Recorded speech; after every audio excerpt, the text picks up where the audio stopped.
This is Victoria Station, one of London's main terminus stations.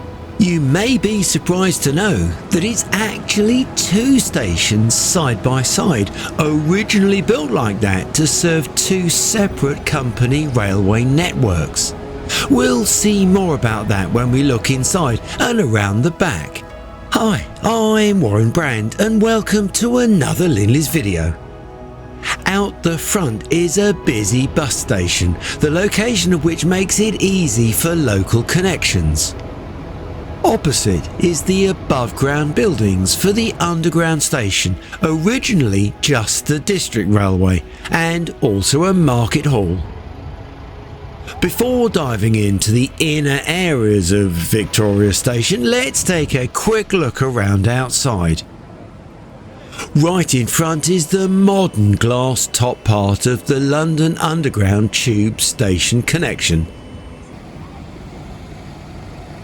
Right nearby is both the Apollo Victoria Theatre, currently with Wicked on stage, and Victoria Palace with Hamilton. Just in front of the station area stands this little clock tower, known as Little Ben, made of cast iron and dating back to 1892. I am curious to see what's around the track side of the station, so let's find out what we can see. On the eastern side of the station area is the London Chatham and Dover Railway Station building, and the roof canopy rises up, but the ugly car park hides the tracks for the most part. Some of the tracks on the right side here are visible over the wall. Left of the curved arch roof is the pointy ridge peaky roof of the western side, the station roof for the London Brighton and South Coast Railway Station. These tracks are almost completely covered by a car park now.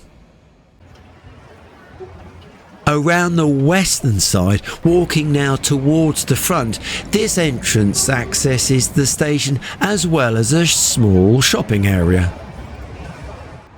This fine building was once called the Grosvenor Hotel and stands on the northwestern corner of the main site. Let's go on around right inside the station, starting with the London Chatham and Dover Railway building side. This white Portland stone main building was constructed in the early 1900s to replace the older building. So too was the next door station building, rebuilt with stone and brick around the same time. Both stations have had major phases of reconstruction since the first early wooden buildings and original platform roofs, which were constructed in the mid-1800s. Southeastern regional services from these platforms typically serve the lines to the southeast towards Hastings, Dover and Margate. Back in the steam heyday, and for some time later, the popular boat trains departed from here down to Dover with direct connections on to Paris and other stations. There are food outlets, signs and posters up all around, as you'd expect to see in a station area, but this quite large open space is almost as deep between the pedestrian entrance and the platform gate line as it is wide across the tracks. From the platform just here, the famous Brighton Bell, a Pullman service, used to run back in its day, and even now there's a modern equivalent service operated. The receptionist gave me this info ticket.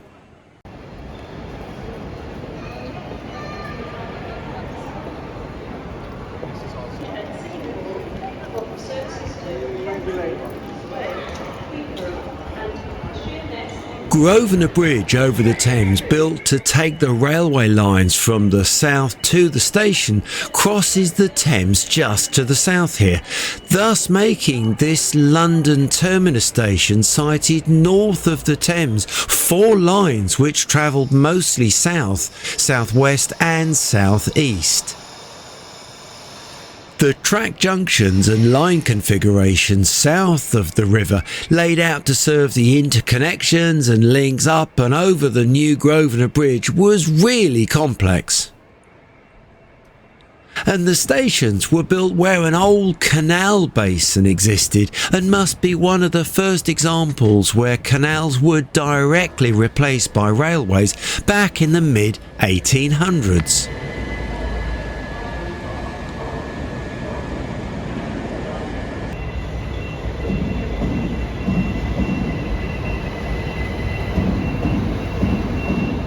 Nowadays, there's a mix of train types using the platforms here, with Class 37s in the darker blue southeastern colours and Class 46s in the contrasting white livery. In the 1920s, the newly formed Southern Railway took over both stations and began an integration programme and operated services with third rail electric trains, and were often called Southern Electrics.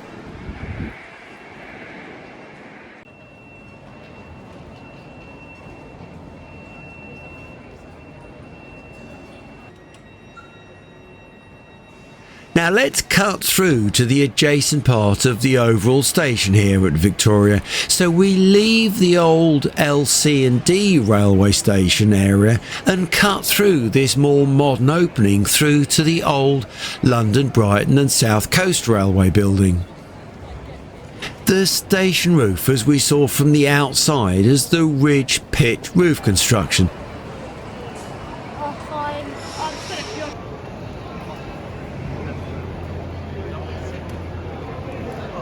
These doorways are convenient links down to the London Underground network with the District and Circle subsurface lines.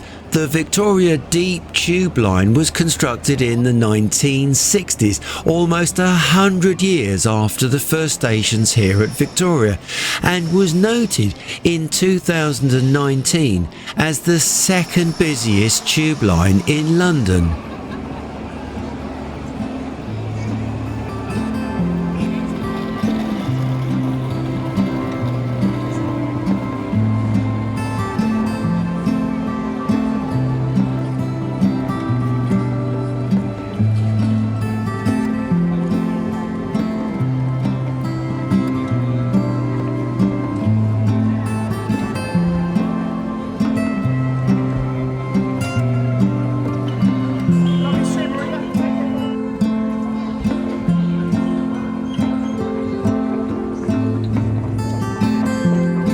Up from the main concourse is the Victoria Palace shopping area.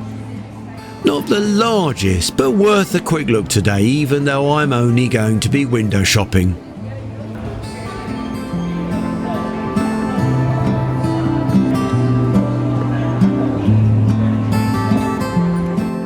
The dominant, reasonably new digital display is very clear and shows destinations for all the platforms of Victoria, combining those of the southern services which use these platforms and the services of the southeastern, which we've just seen.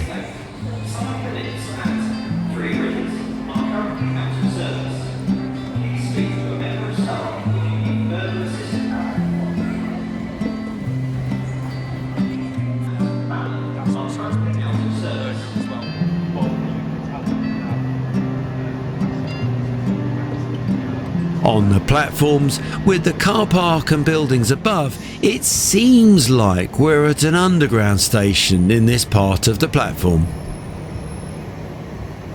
These are southern services with mostly white Class 37 sets, including the light green big roundel circles which matches part of their logo design. These platforms serve the lines to the south via Clapham Junction to Brighton, Eastbourne and Gatwick Airport. I used to use this side of the station back before I was driving to visit my nan in Eastbourne. Do I like Victoria Station? Not so much really. It's certainly a very well used, functional terminus to a complex rail network, and handy being on the north side of the Thames and serving lines to the south coast and southeast, but there's no key aspect that triggers any kind of wow factor. But as this southern service pulls out on time from platform 10, it's also time for me to conclude this visit to another London terminus station. From me, Warren Brand, at London Victoria Station, thanks for watching and bye for now.